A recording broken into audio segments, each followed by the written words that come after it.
Wings of Russia studio presents.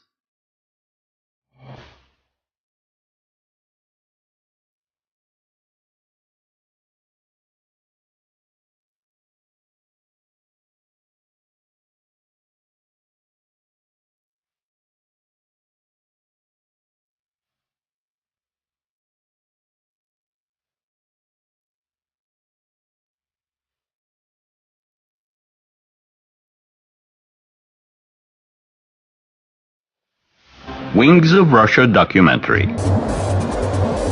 This aircraft was first shown in 1992. Thereafter, it was repeatedly demonstrated at various airshows. The armament arsenal was impressive. High-precision guided rockets and bombs capable of hitting targets in the air, on the ground, and this striking aircraft combines every function of a fighter, reconnaissance plane, a bomber, and attack aircraft.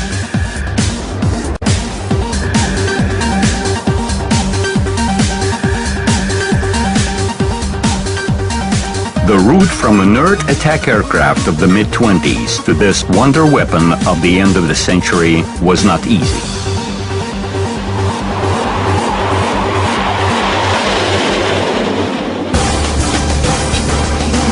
Frontline aviation, the jet strike. The new frontline aircraft was identified as Su-34. Scientific achievements in aerodynamics allowed not to implement variable sweep wing on this aircraft.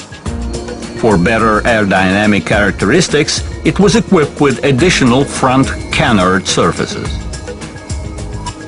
This provided the aircraft with stability at all speeds and altitudes, in particular on critically low altitude.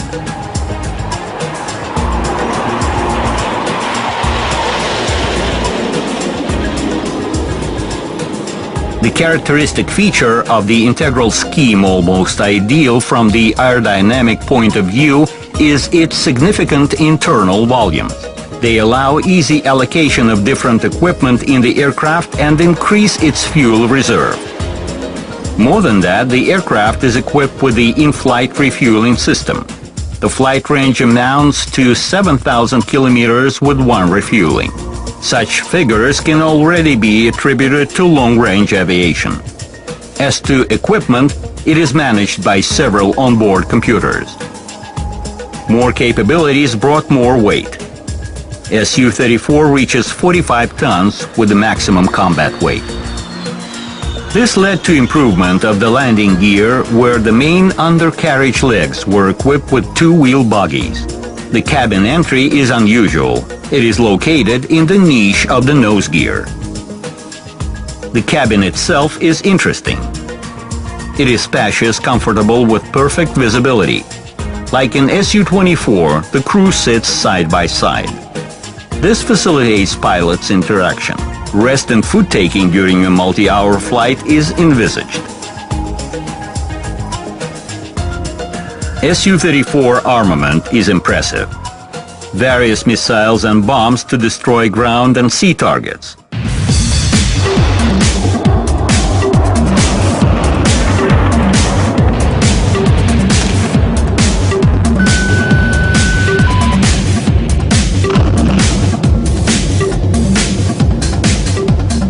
This arsenal includes air-to-air missiles capable of destroying highly maneuverable targets.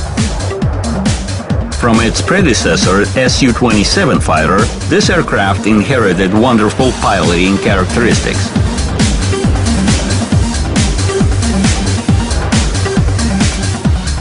If before the term fighter in the name of a striking aircraft was more a tradition rather than reality, now it was indeed a fighter-bomber.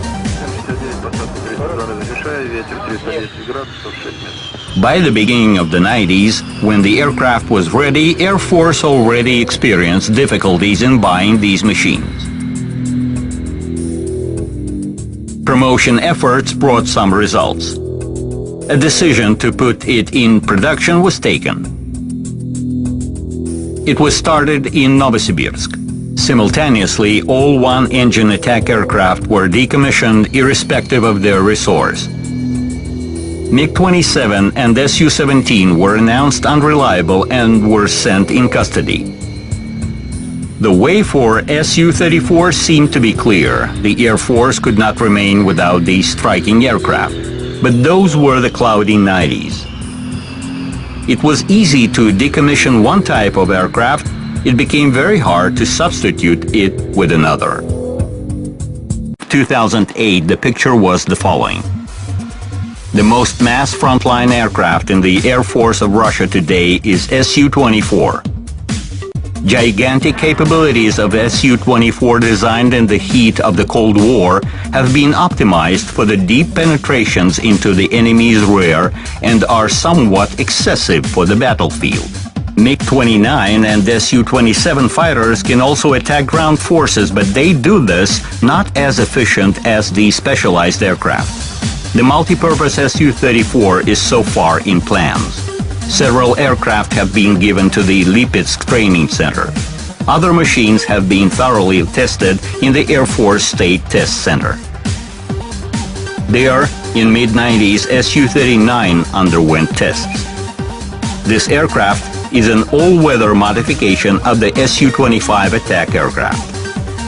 Su-25 itself, a viable, unpretentious, well-armed, remains the main aircraft of direct ground forces support.